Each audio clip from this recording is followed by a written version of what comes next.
Welcome to ரசிகன் talkies time travel reviews.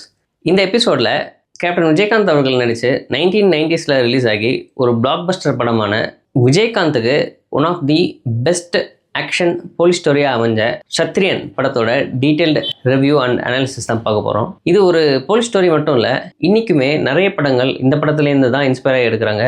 ஒரு சில படங்கள் இந்த படத்தோட டைரக்ட் காப்பி பேஸ்ட்னே சொல்லலாம். இந்த கேரக்டரா, இந்த படத்தில் வந்தது இந்த கேரக்டர் தான் இந்த படத்தில் இன்ஸ்பயர் ஆகி எடுத்திருக்காங்களா, இந்த சீன் இந்த படத்தில் வந்திருக்கே, இது அப்படியே இருக்கே இந்த சீனு. இந்த மாதிரி நிறைய படத்துக்கு டெம்ப்ளேட்டும் கண்டென்ட்டுமா இருந்தது இந்த படம் தான். வாங்க வீடியோக்குள்ளே போகலாம்.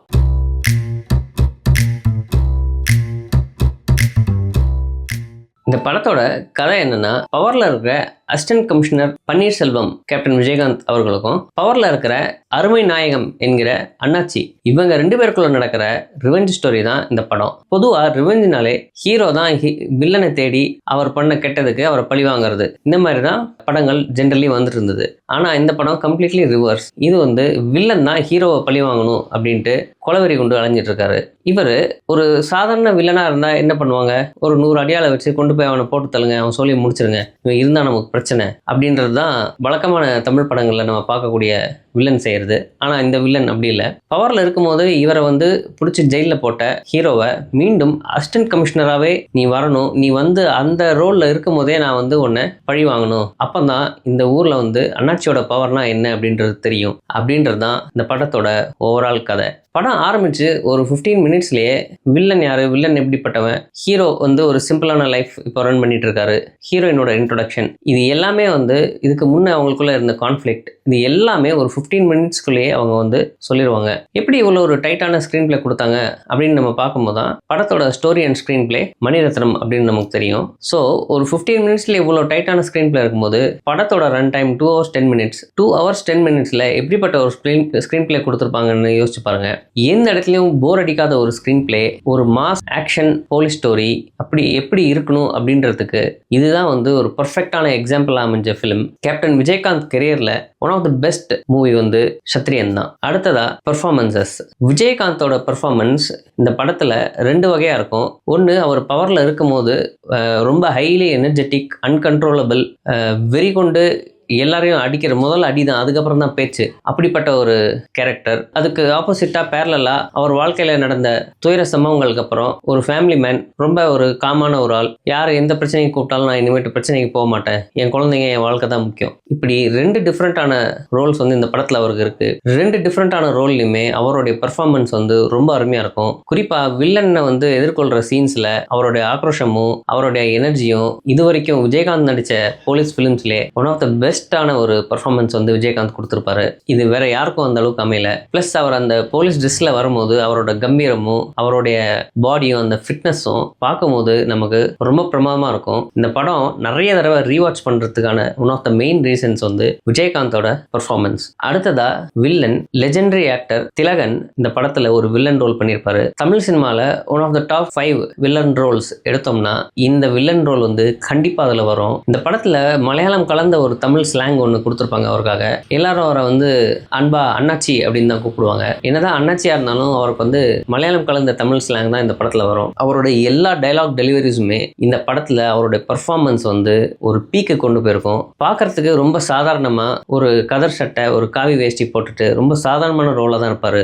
ஆனா அவர் ஸ்கிரீன்ல வர எல்லா சீன்ஸுமே ஒரு கூஸ்பம்பான சீனா தான் இருக்கும். என்ன இப்படி மிரட்டுறாரு வில்லனு, சாதாரண டைலாக தான் இருக்கு, ஆனா அவர் அதை டெலிவர் பண்ணும்போது என்ன டைலாக் டெலிவரிலாம் எப்படி இருக்கு, ரொம்ப பிரமிப்பான ஒரு ஆக்டர். இந்த படத்துல வில்லனுக்கும் சரி ஹீரோ விஜயகாந்துக்கும் சரி அவங்க 2 பேரோட கேரக்டரைசேஷனும் அவங்க 2 பேரோட ஆக்டிங்கும் ஒரு முழு தீனி போட்ட படம்னா சத்ரியன் படம் சொல்லலாம். அந்த அளவுக்கு அவங்க 2 பேரோட ஆக்டிங்குமே பெர்ஃபார்மன்சஸ்ல நமக்கு தூள் கிளப்பிருப்பாங்க. அடுத்ததா சின்ன ரோல்ல ரேவதி நடிச்சிருப்பாங்க. ரொம்ப சின்ன கேமியோ ரோல். நம்ம இப்போ நிறைய படங்களை பார்க்குற ஒரு டெம்ப்ளேட் என்னன்னா, போலீஸ் ஆஃபீஸரோட பொண்டாட்டி இறந்துருவாங்க.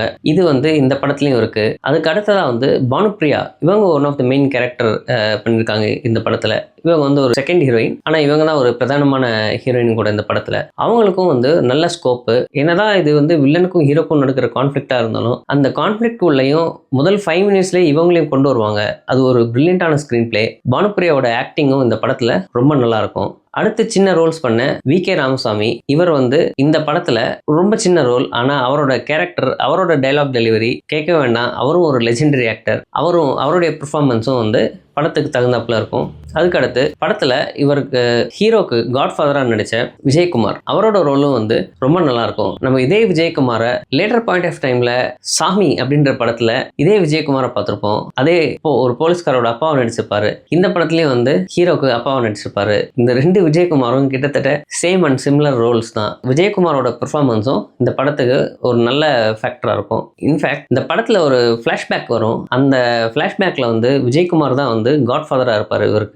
அந்த ஃபிளாஷ்பேக் வந்து இது மணிரத்னம் படம் அப்படின்றதுனால ஒரு சிமிலர் டெம்ப்ளேட், நம்ம நாயகன்ல பார்த்த அதே டெம்ப்ளேட் தான் இருக்கும். சின்ன வயசுல ஹீரோ கண்ணு முன்னாடியே அவங்க அப்பா அம்மாவை கொண்டுறாங்க. கோவம் அடைஞ்ச ஹீரோ வந்து யார் கொலை பண்ணாங்களோ அவங்கள வந்து இவரும் கொண்டுடுறாரு. ஸோ அதுக்கப்புறம் நாயகனில் வந்து பாம்பேக்கு அவர் ஒரு காட்ஃபாதராக இருப்பார். 4 பேருக்கு நல்லது பண்ணால் எதுவும் தப்பில்லை அப்படின்னு சொல்லிட்டு அவருடைய ஐடியாலஜியில் மூவ் ஆனது தான் நாயகன். இந்த படத்தில் காட்ஃபாதராக விஜயகுமார் வருவார். போலீஸில் நீ வந்து நல்லது பண்ணணும் அப்படின்னு நினச்சினா கெட்டவங்களை கொல்றதை விட்டுட்டு போலீஸ்காரனாக ஆகணும் அப்படின்ற எண்ணத்தை வந்து இந்த சின்ன பையனுக்குள்ள விதைச்சது வந்து விஜயகுமார் தான். ஸோ விஜயகுமார் தான் வந்து இவருக்கு ஒரு காட்ஃபாதர் ரோல். அடுத்ததா இந்த படத்தோட டைலாக்ஸ், நிறைய பஞ்ச் டைலாக்ஸ் இருக்கு படத்துல. முதல்ல வர டைலாகே வந்து ஃபிளாஷ்பேக் போர்ஷன்ல விஜயகாந்த் பேசாம விஜயகாந்தோட யங் கேரக்டர் பண்ண ஒருத்தர் பேசுவாரு. என்ன முதல்ல தொடரவன் செத்துருவான் அப்படின்னு சொல்லுவாரு. அந்த டைலாக், அது தவிர திலகன் பேசுற எல்லா டைலாகுமே வந்து பிரமாதமான டைலாக். குறிப்பா மிகப்பெரிய மீம் டெம்ப்ளேட்டா இருக்கிற என்ன உனக்கு கொல்லணும்னு தோணல, என் குரவலையை நிறுத்து என்ன கொல்லணும் அப்படின்ட்டு உனக்கு தோணலையா? தோணும், கொஞ்சம் கொஞ்சமா தோணும் அப்படின்ட்டு திலகன் அந்த மலையாளம் கலந்த தமிழ்ல பேசுறதும், எப்பப்போ திலகனும் விஜயகாந்தும் ஃபேஸ் ஆஃப் பண்ணும்போது அவரை வந்து கடுப்பேத்துற மாதிரியே, என்ன ஏசி சார், இன்னும் நீங்க என்ன என் மேல இருக்கிற வெறி உங்களுக்கு கம்மியாகலையா, இன்னும் வரலையா வெறி அப்படின்றதும் பேசி முடிச்சதுக்கு அப்புறம் டுவர்ட்ஸ் த எண்டு அவருக்காகவே ஒரு தனியான ஒரு டைலாக் வச்சு ஏசி சார் குட் நைட் அப்படின்னு சொல்றதும், இந்த மாதிரி எல்லா சீன்ஸ்லயும் வந்து விஜயகாந்தை வந்து கடுப்பேற்றி அவரோட வெறியை வந்து இன்னும் கொஞ்சம் தூண்டணும் அப்படின்றதுக்காகவே நிறைய டைலாக்ஸ் வச்சிருப்பாங்க. எல்லா டைலாக்ஸ்லையுமே வந்து திலகனோட பெர்ஃபார்மன்ஸு, திலகனோட அந்த வில்லனிஸ்டிக் கேரக்டர் வந்து மேலோங்கி இருக்கும். இதுக்கடுத்து விஜயகாந்தோட டைலாக்ஸ் எல்லாமே வந்து யங் அண்ட் ஆக்ரோஷமாக இருக்கிறதுனால எப்போவுமே ஒரு கோவமான போலீஸ்காரன் எப்படி பிஹேவ் பண்ணுவான் அப்படின்றதா இருக்கும். பேரலாக அவர் ரொம்ப யங் கேரக்டராக இருக்கும்போது விஜயகுமார் வந்து ஒரு காட்ஃபாதர் ரோலில் வர விஜயகுமார் அவருக்குள்ள நல்ல எண்ணத்தை விதைக்கணுன்றதுக்காக அவருக்காக பிளேஸ் பண்ண டைலாக்ஸுமே வந்து ரொம்ப நல்லாயிருக்கும். இப்படி எல்லா டைலாக்ஸுமே வந்து ரொம்ப ரசிக்கும்படியாக இந்த படத்தில் இருக்கும். இதை தவிர்த்து இந்த படத்தில் வந்து எல்லாருக்கும் வந்து பேர் வச்சது வந்து கொஞ்சம் டிஃப்ரெண்ட்டாக இருக்கும். எல்லாருக்குமே 2 பேர் வச்சுருப்பாங்க. உதாரணத்துக்கு ஏசி பன்னீர்செல்வம். ஸோ திலகன் எப்போ சொன்னாலும் கோபமான இருக்கிற டைட்டில் வந்து செல்வம் அப்படின்னு தான் சொல்லுவார். ஆனால் நார்மலாக வந்து அவரை வந்து டெம்ப் பண்ணணும், கடுப்பேற்றணும் அப்படின்னும் போது பன்னீர்செல்வம் அப்படின்ட்டு முழு பேரை சேர்த்து சொல்லுவாங்க. அதே மாதிரி வில்லனுக்கு வந்து அருமை நாயகம், அதுவும் வந்து ஒரு 2 பேர். அதுக்கடுத்து Manibharathi, towards the climax portion வந்து என்ன மணிபாரதி, ப்ரூவர் மணிபாரதி அப்படின்ட்டு திலகன் சொல்றதும், அதுக்கப்புறம் வந்து எம்பி ஜான் பாண்டியன். ஸோ இந்த மாதிரி நிறைய பேருக்கு வந்து ஒரு சின்ன பேரா வைக்காம எல்லாருக்குமே 2 பேரா வச்சு அந்த பேரெல்லாம் வந்து ரிப்பீட்டடா ரெஃபர் பண்ணும்போது அந்த டயலாக் மாடுலேஷன்ஸ்ல கொண்டு வரும்போதும் இந்த படத்துக்கு வந்து ஒரு டிஃப்ரெண்டான ஒரு ஃபீல் கொடுத்துருக்கோம். டைலாக்ஸ்க்கு அடுத்து மிகப்பெரிய இந்த படத்தை வந்து நம்மளை ரிப்பீட்டடாக பார்க்க வைக்கிறது வந்து இசைஞானி அவர்களோட மியூசிக். படத்தில் எப்போ மியூசிக் போடணுமோ அப்போ மட்டும்தான் அவரோட மியூசிக் வரும். இந்த படத்தோட தீம் மியூசிக் இன்னைக்குமே எந்த போலீஸ் ஸ்டோரிஸ் வந்திருந்தாலும் இந்த படத்தோட தீம் மியூசிக் அளவுக்கு வேற எந்த போலீஸ் ஸ்டோரி தீம் மியூசிக்கும் வரல. குறிப்பாக அந்த ட்ரம்ஸும் அந்த ட்ரம்பட்டை மட்டுமே வச்சுட்டு அவர் வாசிச்சிருக்க அந்த தீம் மியூசிக் நிறைய போலீஸ்காரங்களுக்கு வந்து ஒரு உத்வேகமாக இருக்கக்கூடிய, ஒரு எனர்ஜி கொடுக்கக்கூடிய ஒரு மியூசிக். தீம் மியூசிக் போட்டாச்சு, படம் ஃபுல்லாக இந்த தீம் மியூசிக்கை போட்டு விட்டுருவோம் அப்படின்றது தான் வந்து இப்போ இருக்கிற மியூசிக் டைரக்டர்கள் பண்ணுறது. ஆனால் ராஜா சார் அப்படி கிடையாது. இந்த தீம் மியூசிக்கே ஒரு 3 to 4 டைம்ஸ் தான் இந்த படத்தில் பயன்படுத்தியிருப்பாங்க. இன்ஃபேக்ட் முதல்ல இந்த தீம் மியூசிக் வர்றதுக்கே வந்து நம்ம வந்து 47 மினிட்ஸ் வெயிட் பண்ண வேண்டியதாக இருக்கும். 47th மினிட் ஆஃப் த மூவியில் தான் வந்து அந்த விஜயகாந்த் வந்து போலீஸ் கேரக்டராக இன்ட்ரடியூஸ் ஆகிறதும் அவர் அந்த ஜீப்லேருந்து இறங்கும் போதும் இந்த ஐகானிக் தீம் மியூசிக் வந்து போட்டிருப்பாரு. இதே தீம் மியூசிக்கை 2 to 3 டிஃப்ரெண்ட் வேர்ஷன்ஸாக ஒரு போர்ஷனில் வந்து கோரஸ் மட்டுமே வச்சு அதே தீம் மியூசிக் இருக்கும், இன்னொரு போர்ஷனில் வந்து வேற ஒரு இன்ஸ்ட்ருமெண்ட் வச்சு இந்த தீம் மியூசிக் போட்டிருப்பாங்க. ஸோ இப்படி ஒரு ஐகானிக்கான ஒரு தீம் மியூசிக். அதுக்கு அடுத்ததா 2 சாங் தான் இந்த படத்தில். 1990s வந்து மினிமம் 5-6 சாங் இருக்கக்கூடிய படங்கள் தான் வந்துட்டு இருந்தது.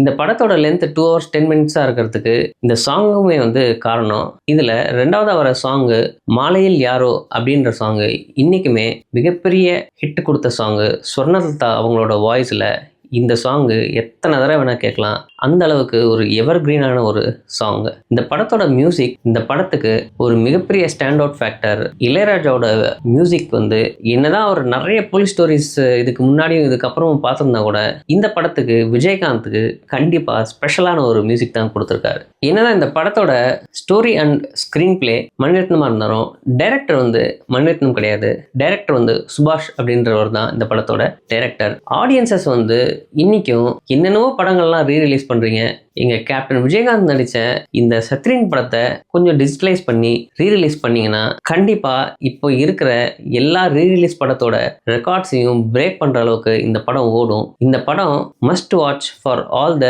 New Gen Z kids, 2K kids. இவங்கெல்லாம் கண்டிப்பா இந்த படத்தை பார்த்தே ஆக வேண்டிய ஒரு படம். மீண்டும் அடுத்த டைம் டிராவல் ரிவ்யூவில் உங்களை சந்திக்கிறேன். பை.